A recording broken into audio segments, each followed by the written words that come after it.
ध्यान दो बच्चों, अपन पढ़ रहे हैं 10वीं का पहला टॉपिक। कौन सा टॉपिक?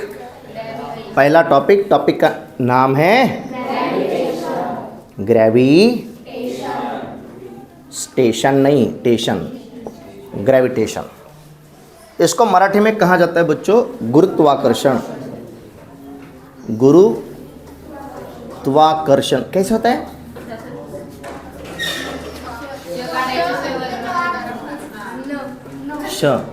न गुरुत्वाकर्षण सही है, ऐसे ही है गुरुत्वाकर्षण। नहीं भी होगा तो जाने दो, मराठी का कुछ लेना देना फिलहाल है नहीं। ध्यान दो, हमने कहा ग्रेविटेशन, ग्रेविटेशन का मतलब गुरुत्वाकर्षण। वैसे मराठी के शब्दों के बारे में कई बार हम आपको बोल चुके हैं, थोड़ा सा ऑनलाइन प्लेटफॉर्म पे भी 2-4 शब्द बता देते हैं, है कि नहीं? देखो, मराठी से ज़्यादा बेहतरीन क्या है? अंग्रेजी है। क्या है बेहतरीन? कोई तो नेता है, वो मुझको नाम भी पता नहीं उसका, वो बहुत बातें करता है। मराठी बोला, मराठीचा सन्मान, मराठी बोला, मराठी बोला, महाराष्ट्रात है तर मराठी बोला, पता नहीं मुझको नाम पता नहीं नेता का, कौन नेता है। तो मेरा कहना यह है कि महाराष्ट्र में रह रहे हैं तो मराठी का बिल्कुल हमें गुण गौरव करना चाहिए, पर इसका मतलब ये नहीं कि कहीं भी जाओ तो मराठी बोलो। वक्त आने पे हिंदी में भी बात करनी पड़ेगी, वक्त आने पे अंग्रेजी भी सीखनी पड़ेगी। जब मेडिकोस को जाओगे, एमबीबीएस को लग जाओगे, वहाँ पे क्या मराठी में लिखोगे पेपर? सही है गलत है? आईआईटी को लग जाओगे, क्या मराठी में पेपर लिखोगे? लिखना किस में पड़ेगा? अंग्रेजी में लिखना पड़ेगा, अंग्रेजी भी सीखनी पड़ेगी। महाराष्ट्र से बाहर जाते हैं तो हिंदी में बात करनी पड़ेगी, अंग्रेजी में बात करनी पड़ेगी। इसलिए आपको सभी लैंग्वेजेस आनी ज़रूरी हैं। आपने शब्द सुना हुआ है आइसक्रीम। आइसक्रीम शब्द सुना है आपने सभी लोगों ने? आइसक्रीम शब्द का मतलब कितने लोगों को पता है? शुद्ध मराठी मध्ये? गुड नहीं, सही, पूरा सही नहीं है, नहीं, मिक्स हो रहा है। आइसक्रीम को आमतौर पे बच्चे बोलते हैं एक कुल्फी है, कुल्फी, लेकिन कुल्फी अलग है। कुल्फी, आप आइसक्रीम पार्लर में जाओगे और उसको बोलोगे कुल्फी दो, तो वो बोलेगा गाड़े पे मिलती है कि नहीं? नहीं तो आइसक्रीम पार्लर में भी मिलेगी, लेकिन वो ऐसी मिलती है कुल्फी, ऐसी, राइट? ये कुल्फी होती है। हम जो आइसक्रीम की बात कर रहे हैं, आइसक्रीम को शुद्ध मराठी में बोलते हैं बच्चों दुग्ध शर्करा युक्त थंड गणगोल गट्टू। क्या बोलते हैं? दुग्ध शर्करा युक्त थंड गणगोल गट्टू। आता हा जो महाराष्ट्रात कोई तो नेता है जो मराठी बोला, मराठी बोला, मराठी बोला, आइसक्रीम पार्लर पे जाएगा और वहाँ पे जाके बोलेगा कि आहो जरा 2 दुग्ध शर्करा युक्त थंड गणगोल गट्टूचे डब्बे द्या जरा। समझ में आएगा? समझ में क्या आएगा? आइसक्रीम जनरल शब्द है, सभी को समझ में आता है। आपकी गाड़ी कभी पंक्चर हो गई, मान लो, अपन पंक्चर बोलते हैं कि नहीं? पंक्चर, अगर पंक्चर हो गई मान लो गाड़ी, तो पंक्चर निकालने के लिए आप कहीं पे चले गए, मराठी में बता पाओगे पंक्चर क्या है? मराठी में उसका मतलब क्या होता है पता है? मराठी में मतलब होता है जो चक्का होता है, उस चक्के को कहीं ना कहीं पे छेद हो जाता है और उसके अंदर जो जमी हुई हवा है फिर वो बाहर निकल आती है कि नहीं? तो वो हवा जब बाहर निकल आती है उसको अपन बोलते हैं पंक्चर हो गया। इसका शुद्ध मराठी में अगर मीनिंग पता किया जाए तो वो होता है चक्राच्या छिद्रीकरणामुळे अंतर्गत वाफेचे बहिर्गमन। चक्राच्या छिद्रीकरणामुळे अंतर्गत वाफेचे बहिर्गमन। अब मान लो जो भी ये नेता है, इसकी गाड़ी कभी पंक्चर हो जाए और किसी पंक्चर के दुकान पे चला जाए और दुकानदार को बोल दे, अहो आमच्या गाडीच्या पाठीमागच्या चक्राच्या छिद्रीकरणामुळे अंतर्गत वाफेचे बहिर्गमन झाले, जरा दुरुस्त करून देता का? पाण्याने नाही खाण्याचं ते दुकानदार शिवाय द्यायला काय म्हणाले म्हणून। आसान क्या है भाई, पंक्चर हो गई गाड़ी, पंक्चर निकाल के दो। आप देहात के भी किसी वो फेटा वेटा बांधने वाले बुढ़े इंसान को जिसको कुछ पता नहीं है, एजुकेशन लिया हुआ नहीं है, उसको भी पूछोगे पंक्चर की दुकान का है तो उसको समझ में आएगा? उस बुढ़े इंसान को, दादाजी को किसी आप अगर रास्ते पे पूछ लो की चक्राच्या छिद्रीकरणामुळे अंतर्गत वाफेचे बहिर्गमन होत आहे हो बाबा, इथे आहे का कुठे दुकान, कळल म्हाताऱ्याला. क्या समजणं आसान आहे. अरे म्हातारं तिथं तुम्हाला रस्त्यावर हाणील आणि घरी गेल्यावर म्हातारीला हाणीन, राग काढन म्हातारीवर. नहीं होगा ऐसे, बिल्कुल होगा, क्योंकि ये डिफिकल्ट है. अच्छा, आपने शब्द सुना हुआ है सिगरेट. अपन सिगरेट बोलते हैं उसको, सिगरेट. सिगरेट शब्द सुना हुआ है, सिगरेट. ये जो सिगरेट होती है इसको मराठी में क्या बोलते हैं. अपन जब मार्केट में कभी कोई जाएगा, कोई मेहमान आया, उसके लिए कुछ सिगरेट लानी है मान लो, है कि नहीं. धूम्रपान नहीं करना चाहिए, धूम्रपान सेहत के लिए हानिकारक होता है. ओके, तो नहीं पीना चाहिए किसी ने. मान लो लेकिन कोई पीने वाला आपके घर में आ ही गया, वो उसने बोला कि हमको सिगरेट ला के दो, तो आप दुकान पे चले जाएंगे, क्या बोलोगे उसको. सिगरेट को मराठी में क्या बोलते हैं, सिगरेट ही बोलते हैं. जिनको पता है वो तो सिगरेट ही बोलेंगे. कुछ बच्चे तो मुझको पीछे बोल दिए सिगरेट का मतलब है बीड़ी. बीड़ी अलग चीज़, बीड़ी अलग चीज़ है. बीड़ी और सिगरेट में बहुत बड़ा अंतर है. सिगरेट जो होती है आपने देखा हुआ होगा, उसका शेप ऐसा होता है, ऐसी. बीड़ी ऐसी होती है, इतनी बड़ी नहीं होगी बहरहाल, लेकिन ऐसा शेप ऐसा होता है उसका, है कि नहीं. तो इसको कहा जाता है बच्चों श्वेत वर्ण धूम्रपान लंबदंडिका. अब किसी दुकान पे अगर ये नेता चला जाए और टपरी पे बोल दे कि मला जरा श्वेतवर्ण धूम्रपान लंबदंडिका, दांड्यानं हानी न दे, काय म्हणायलास म्हणून. आसान क्या है, सिगारेट दो, श्वेतवर्ण धूम्रपान लंबदंडिकेचा डब्बा देता का हो मला. ना समझ में आ रहा है ना बोलने आ रहा है. आसान जो है वो अंग्रेजी है. आसान भाषा को सीखो. हाँ, जहाँ पे मराठी ज़रूरी है बिल्कुल बोलना ही चाहिए, बिल्कुल बोलना चाहिए. जहाँ पे ज़रूरत हिंदी की गिरे हिंदी बोलनी पड़ेगी ना, जहाँ पे ज़रूरत अंग्रेज़ी की बोलनी पड़ेगी. बदलना पड़ेगा समय के साथ, है कि नहीं. महाराष्ट्र में रहने तो केवल मराठी में ही बात करो और मराठी में ही चलेगा, नहीं चलेगा ऐसा. सब लैंग्वेजेस आपको सीखनी पड़ेंगी. सही है कि गलत है. अब कई बच्चे मेरे पास बंजारा कम्युनिटी के कई बच्चे हैं, हाथ ऊपर करो कितने बच्चे हैं. अब उनको बंजारा कम्युनिटी की लैंग्वेज आती है, तो क्या मैं पढ़ाना बंजारा कम्युनिटी में शुरू करूं. थार नाम काही कळत नाही बाकीच्यांना. अगर जैसे आप देखो नेता जैसे बोल रहा है ना कि महाराष्ट्र में रहना है तो मराठी में ही बात करनी चाहिए, उनकी जो लैंग्वेज है वो बंजारा लैंग्वेज है. अगर मेरे पास पढ़ने को आया और मुझको बंजारा नहीं आती होगी तो उन्होंने क्या कहना चाहिए, बंजारा में ही सिखाओ हमको. सिखा पाऊंगा क्या. ऐसा अट्टहास करना कोई उचित बात नहीं है. अरे पॉलिटिक्स की जगह पॉलिटिक्स रखो. ऐसा भाषाओं से, प्रांतों से, इसके ऊपर से झगड़े करना अच्छी बात नहीं है. बहरहाल कोई अगर करता है तो क्या बोलें अभी अपन, है कि नहीं. होते कुछ लोग होशियार, तो होशियारी करने दो. चलो बहरहाल अपन अपने मुद्दे पे आते हैं. देखो फिजिक्स में जितना ज़्यादा मतलब समझते जाओगे उतना ज़्यादा फिजिक्स समझ में आता जाएगा. पहला वीडियो अपन बनाए थे, उस वीडियो में मैंने आपको बहुत बार समझाया था कि जितना ज़्यादा डीप में शब्दों को समझोगे उतना ज़्यादा फिजिक्स समझ में आएगा. हालांकि केमिस्ट्री बायो का भी यही हाल है कि जितने शब्द समझोगे उतना ज़्यादा समझ में आएगा. आज बात करते हैं ग्रेविटेशन की. ग्रेविटेशन जुड़ा हुआ एक खास इंसान से, एक भैया के नाम से. उनका नाम था न्यूटन. न्यूटन भैया. ये न्यूटन भैया उम्र की 23 साल को जब चले गए तो उम्र की 23 साल को एक पेड़ के नीचे बहुत गंभीरता से पढ़ रहे थे. पेड़ था एप्पल का. पेड़ था एप्पल का. आपल्या इकडचे लेकरं बालू, आपल्या इकडचे लेकरं झाडाच्या खाली खूप वेगवेगळे कामं करतात.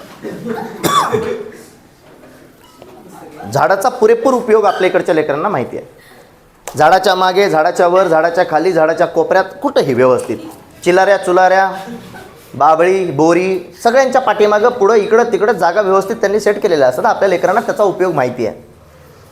काही एक ठिकाणी तर अर्ली इन द मॉर्निंग, सकाळी सकाळी वापर होतो झाडांचा, तो भाग वेगळा. लोग तिथं जाऊन झाडाला खत देऊन येतात, वो अलग चीज़, वो अलग चीज़. वो तो उनका प्यार है, वो तो उनका लोगों का प्यार है कि वो नेचुरल खत जाके पेड़ों को दे रहे हैं सुबह सुबह.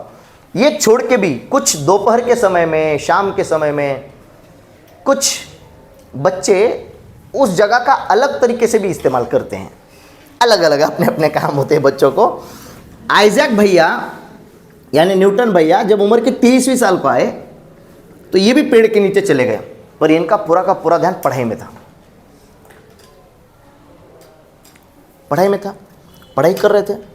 पढ़ाई करते करते ऊपर से अचानक से एक पका हुआ एप्पल टूट के सीधा उनके सिर पे आ गिरा। पूरा कंसंट्रेशन से पढ़ रहे थे, फट बोल के एप्पल गिरा। जैसे ही एप्पल नीचे गिरा वैसे ही उनके दिमाग में सवाल गिरा। पहले तो एप्पल गिरा, फिर इनके दिमाग में सवाल गिरा कि एप्पल नीचे ही क्यों गिरा। एप्पल गिरा, दिमाग में सवाल गिरा, एप्पल नीचे ही क्यों गिरा। एप्पल पडला, डोक्यात प्रश्न पडला की एप्पल खालीच का पडला। आपने इधर का बच्चा होता, एप्पल खाली आला असता त्यानं खाल्ला असता। पहले तो उठा के खाया होता था। इसने दूसरा दिमाग लगाया, इसने दिमाग लगाया कि भाई एप्पल नीचे क्यों आया।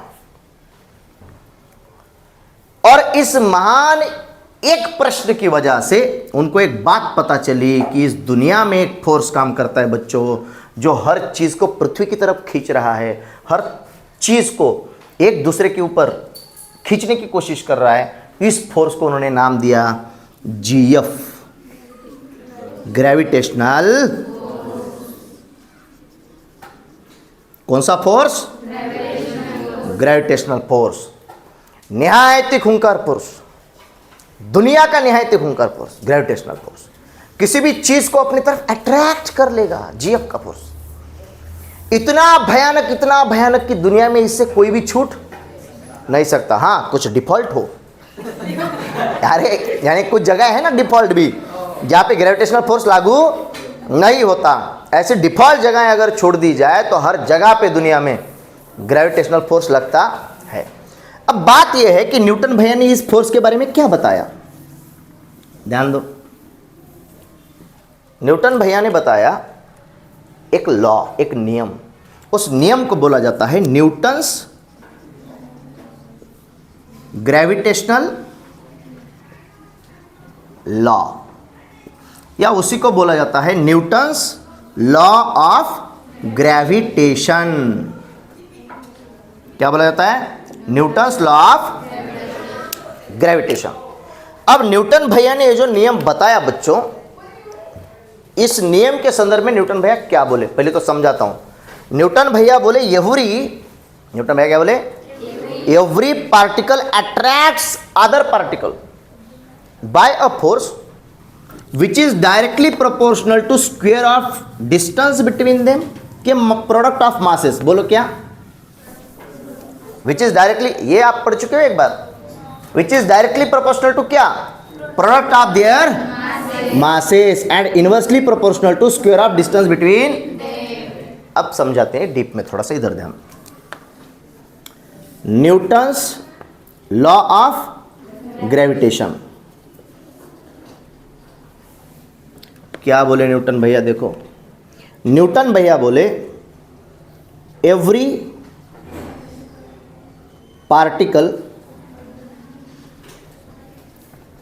Of the matter in the universe, अभी एक सेकंड में याद हो जाएगा, okay. In the universe attracts every other particle of the matter in the universe। Newton भैया क्या बोले? Every particle of the matter in the universe attracts every other particle of the matter in the universe by a force which is directly proportional to product of their masses and inversely proportional to square of distance between them. यानी मतलब क्या? यानी मान लो दो particle हैं, एक है m1 मास का, एक है m2 मास का। अब पार्टिकल का मतलब क्या हुए? फिजिक्स में हर चीज को अपन क्या बोलते हैं? पार्टिकल। जैसे कि ये पेन है, पर फिजिक्स में ये कौन है? पार्टिकल, बॉडी या ऑब्जेक्ट। जैसे कि ये हैंड ग्लोव्स है, लेकिन फिजिक्स में ये क्या है? पार्टिकल, बॉडी या ऑब्जेक्ट। जैसे कि ये हेडफोन्स हैं, लेकिन फिजिक्स में ये क्या है? Particle, body, object. जैसे कि ये वॉच है, लेकिन ये फिजिक्स में क्या है? Particle, body, object. जैसे कि पूरी की पूरी अर्थ है, धरती, फिजिक्स के लिए क्या है? पार्टिकल, बॉडी या जैसे कि पूरी की पूरी सोलार सिस्टम है, पूरी सोलार सिस्टम को हम फिजिक्स में क्या कह सकते हैं? पार्टिकल, बॉडी या ऑब्जेक्ट। हर चीज को फिजिक्स में अपन क्या बोलते हैं? पार्टिकल, बॉडी या ऑब्जेक्ट। वैसे न्यूटन भैया ने बोला कि every particle of the matter, जो मैटर से बना हुआ है। कौन सा मैटर? जो आपके होते हैं वो नहीं, वो अलग मैटर है आपके। ये फिजिक्स वाला मैटर है। आप जो करते हैं शायद बायोलॉजी का होगा, वो अलग चीज है। ये मैटर किसका है? फिजिक्स का मैटर। मैटर यानी क्या? हमारे आसपास जो सब कुछ भी है, सब क्या है? मैटर है कि नहीं? सब क्या है? मैटर। अच्छा ध्यान दो, भैया बोले every particle of the matter, जो मैटर से बना हुआ पार्टिकल है। कहां पे? लेकिन इन द यूनिवर्स। हर एक पार्टिकल, मान लो एक पार्टिकल है जिसका मास m1 है, एक पार्टिकल है जिसका मास m2 है, और इन दोनों के बीच में जो डिस्टेंस है मान लो वो r है। क्या है? तो न्यूटन भैया बोले एवरी पार्टिकल, हर एक particle of the matter in the universe attract करता है दूसरे पार्टिकल को बाय अ फोर्स। एक फोर्स से खींच लेता है, एक फोर्स से अट्रैक्ट करता है। जैसे कि फॉर एग्जांपल मैं अगर इसको ऊपर भेज दूं, ऐसा ऊपर फेंकूं, तो ये ऊपर जा रहा है। किसकी वजह से ऊपर गया?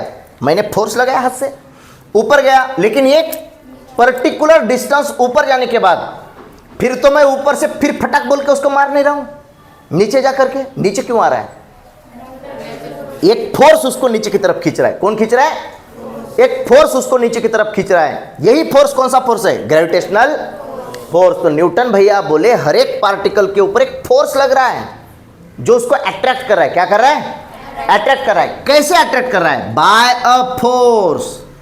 एक फोर्स से अट्रैक्ट कर रहा है, which is directly proportional to product of their masses. Product का मतलब होता है गुणाकार। प्रोडक्ट का मतलब क्या है? गुणाकार, मल्टीप्लिकेशन। बायोलॉजी में प्रोडक्ट का मतलब होता है संतति, है क्या ना? बच्चा। हाँ, बायोलॉजी में मान लो माता पिता है बच्चे के, तो वो माता पिता जो है बच्चे के, वो क्या बोलेंगे? ये हमारा प्रोडक्ट है। बायो में वो बोलेंगे ये हमारा प्रोडक्ट है, यानी उनका बच्चा, है कि नहीं? फिजिक्स में प्रोडक्ट का मतलब क्या? गुणाकार। तो हमने कहा m1 m2 का मतलब क्या? m1 into m2 multiplication. Product of masses, product of masses को डायरेक्टली प्रोपोर्शनल है। डायरेक्टली प्रोपोर्शनल का मतलब क्या? मतलब इन प्रोडक्ट का जो भी, इसके प्रोडक्ट का जो भी कीमत आएगा वो अगर बड़ा होगा तो फोर्स भी बड़ा होगा। अगर ये कीमत कम होगा तो फोर्स भी कम होगा। डायरेक्टली प्रोपोर्शनल का मतलब क्या? ये बढ़ा तो ये भी बढ़ा, ये घटा तो ये भी घटा। दूसरी चीज उन्होंने बोली, एक तो प्रोडक्ट ऑफ मासेस को डायरेक्टली प्रोपोर्शनल है, दूसरा inversely proportional to square of distance between them. इन दोनों के बीच का डिस्टेंस कितना? r। तो ये फोर्स इनवर्सली प्रोपोर्शनल है। कैसा प्रोपोर्शनल है? Inversely proportional to square of distance between them. छुट्टी है आज के दिन। Inversely proportional to square of distance between them. Inversely proportional का मतलब क्या? मतलब ये अगर घटा तो ये बढ़ा, और ये अगर बढ़ा तो ये घटा। इनवर्सली का मतलब ये बढ़ा, ये घटा, ये घटा, ये बढ़ा, ये घटा, ये घटा, ये बढ़ा, ये बढ़ा, ये घटा। इनवर्सली का मतलब। डायरेक्टली का मतलब ये बढ़ा, ये भी बढ़ा, ये घटा, ये घटा। डायरेक्टली का मतलब ये बढ़ा, ये बढ़ा, ये घटा, ये घटा।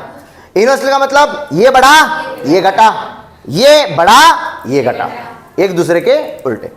अच्छा, इन दोनों को मैंने एक ही जगह पे लिख लिया बच्चों। F is equal to m1 m2, F is proportional to m1 m2 बटा r स्क्वायर। इसको बोलते हैं बच्चों सिंबल ऑफ प्रोपोर्शनलिटी। फ्रेम में आ रहा है क्या? इसको बोलते हैं सिंबल ऑफ प्रोपोर्शनलिटी। क्या बोलते हैं? इस सिंबल ऑफ प्रोपोर्शनलिटी को अगर आपको हटाना है बच्चों, तो कभी भी इसको हटाओ, एक इक्वल लो, इसको हटाओ, एक इक्वल लो, और इधर वाली जो टर्म होती है ना, ये m1 m2 upon r square, जैसी यहां जैसे आया है, इस टर्म के गुना में एक कांस्टेंट ले लो। क्या ले लो? कांस्टेंट। न्यूटन भैया ने यहां पे जो कांस्टेंट लिया उसका नाम है कैपिटल जी। उसका नाम क्या है? इस फ्रेम में लो, ध्यान दो। हमने क्या कहा बच्चों? हमने कहा F is proportional to m1 m2 by R square. हमने क्या कहा? m1 m2 by R square. वो उधर डाल दो तो, शायद लाइट चली गई है, इन्वर्टर की पिन पे डाल दो।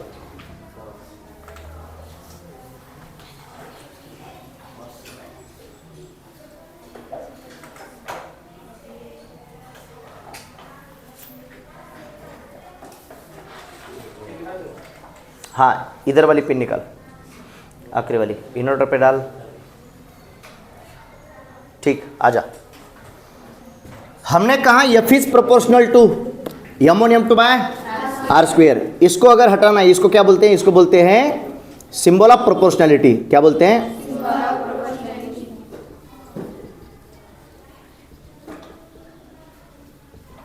सिंबल ऑफ प्रोपोर्शनैलिटी को अगर हटाना है तो क्या करना पड़ता है?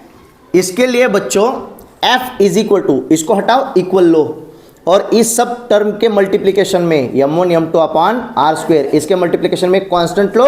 न्यूटन भैया ने जिस कांस्टेंट का इस्तेमाल किया उसका नाम है कैपिटल जी। इस कैपिटल जी को बोला जाता है ग्रेविटेशनल कांस्टेंट, या इसी को बोलेंगे कांस्टेंट ऑफ ग्रेविटेशन, या इसी का और एक नाम है यूनिवर्सल ग्रेविटेशनल कांस्टेंट, या इसी को बोला जाता है universal constant of gravitation. Okay, अलग अलग जगह में अलग अलग नाम मिलेंगे आपको। हमने कहा जी का मतलब है यूनिवर्सल ग्रेविटेशनल कांस्टेंट। पूरे दुनिया में कहीं पे भी फोर्स लगेगा तो उसमें जो जी लेंगे हम, वो पूरे यूनिवर्स के लिए कैसा होगा? कांस्टेंट, सेम रहेगा। ओके, उसको बोलेंगे यूनिवर्सल ग्रेविटेशनल कांस्टेंट। ओके, पूरे वर्ल्ड के लिए नहीं, केवल पूरे दुनिया के लिए, पूरे ब्रह्मांड के लिए इसकी कीमत क्या होगी? कांस्टेंट होगी, फिक्स होगी। उसकी कीमत क्या है वो भी लिखेंगे बाद में, फिलहाल समझते हैं, थोड़ा सा फील लेते हैं, इधर ध्यान दो। हमने कहा न्यूटन्स लॉ ऑफ ग्रेविटेशन, अगर मान लो आपको 2 मार्क के लिए 3 मार्क के लिए पूछा गया, एक्सप्लेन करें कि न्यूटन्स लॉ ऑफ ग्रेविटेशन क्या है। अब कैसे याद रखें इसको? Every particle of the matter in the universe attract every other particle of the matter in the universe by force which is, कैसे याद करें? एक फंडा याद करो। हो कुट्ठी, एक आंख बनाओ, बनाई, दूसरी आंख बनाओ, बनाई, 2 आंखों के ऊपर लिख दो पार्टिकल, इधर भी लिख दो पार्टिकल। मान लो ये दोनों कौन है? पार्टिकल्स हैं। 2 आंखों के नीचे नाक बनाओ, उसको नाम दो मैटर, और मैटर के नीचे मुंह बनाओ, उसको नाम दो यूनिवर्स। एक चेहरा तैयार हो जाएगा लगभग, ठीक, शेप तैयार हो जाएगा चेहरे का। अब बोलो, ध्यान रखना है, every particle of the matter in the universe,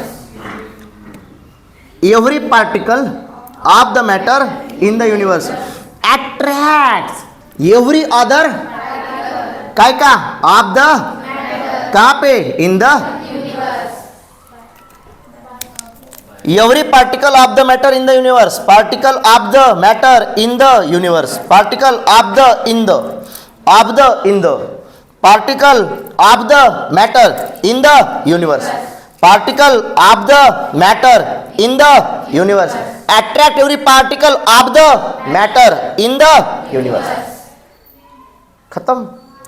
particle of the matter in the universe attract every other particle of the matter in the universe by a force, एक फोर्स से अट्रैक्ट करेगा। अगर इसका मास है m1, इसका मास है m2, तो इन दोनों के गुना को डायरेक्टली प्रोपोर्शनल, गुना और डायरेक्टली प्रोपोर्शनल। डायरेक्टली प्रोपोर्शनल का मतलब 1 के बटा में नहीं लिखना है, इनवर्सली प्रोपोर्शनल है तो 1 के बटा में। डायरेक्टली का मतलब आपको समझाया, ये बढ़ गया तो ये बढ़ेगा, ये घटा तो ये घटेगा। तो हमने कहा every particle of the matter in the universe attract every other particle of the matter in the by a force which is directly proportional to, ये क्या है? Product of their masses and inversely proportional, यानी 1 के बटा में square of किसका? Distance between them. इन दोनों के बीच में मान लो डिस्टेंस है r, ये बनाओ टिकली, टीका। दोनों के बीच का जो डिस्टेंस है वो मान लो r है, राइट। याद रहेगा, बहुत आसान हो गया अभी। कैसे? Every particle of the matter in the universe attracts every other particle of the matter in the universe by a force which is directly proportional to product of their masses, inversely proportional to square of distance between। बात चमकी, पटापट उतार लो जल्दी से, अच्छे से सब ले ले उसमें पहले।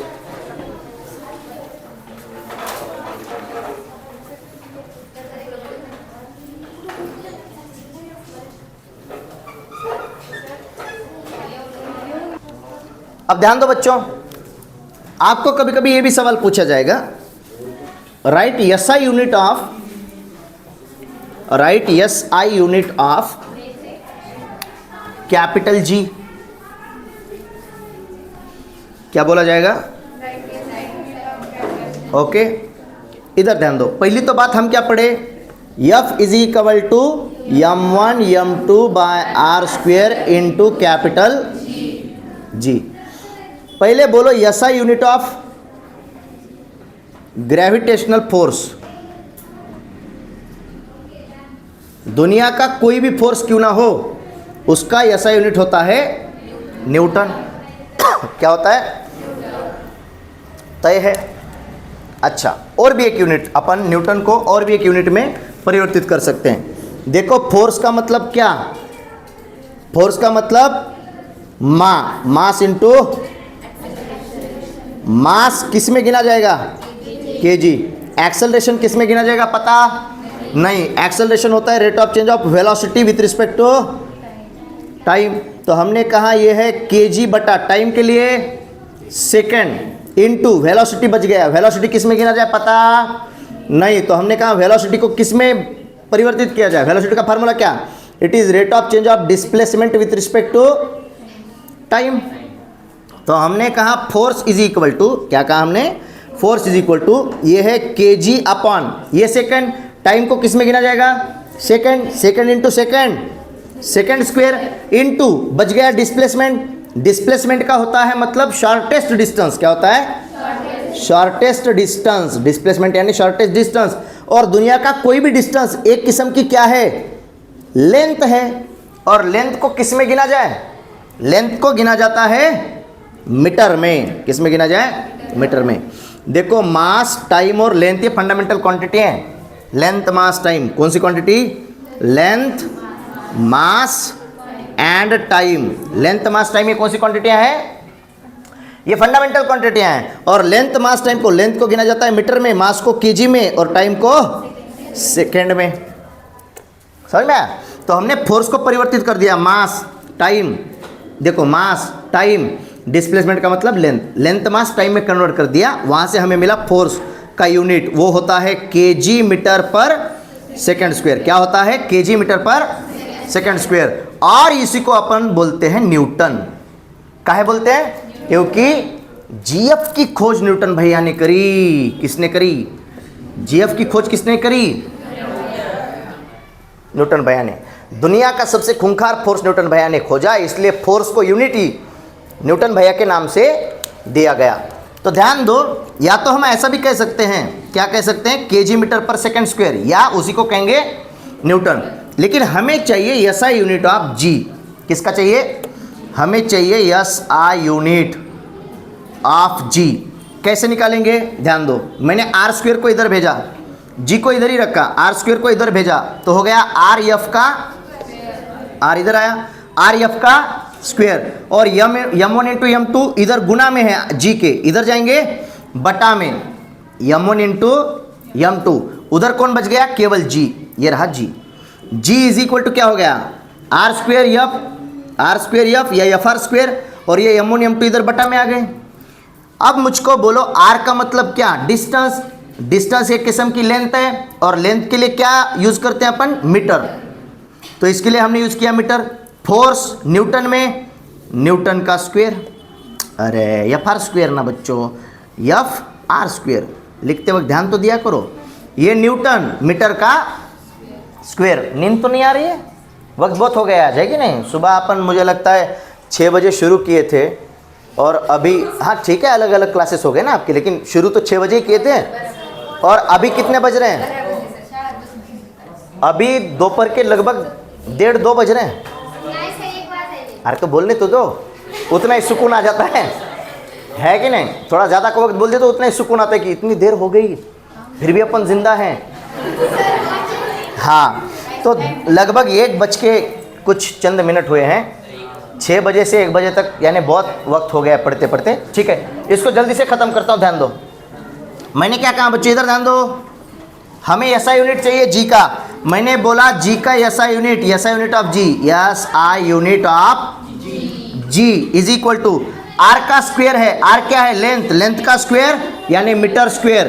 फोर्स किस में गिना जाए? न्यूटन में। इसको मैं लिखता हूं newton metre square. Okay, upon में कौन है? 2 मासेस, m1 इंटू m2। तो मैंने कहा अपॉन m1 m2 यानी मासेस। मासेस किस में गिने जाएंगे? केजी, केजी का स्क्वायर। तो एसआई यूनिट ऑफ जी होता है न्यूटन मीटर स्क्वायर पर KG square. Newton metre square पर, बात चमकी। अगर आपको एसआई यूनिट फोर्स का पूछे तो फोर्स का एसआई यूनिट है न्यूटन, या उसी को बोल सकते हो क्या? केजी मीटर पर सेकंड स्क्वायर। और अगर जी का पूछ ले तो जी का एसआई यूनिट होगा न्यूटन मीटर स्क्वायर पर। बात चमकी है, उतार लो जल्दी से, फटाफट फटाफट उतार लो।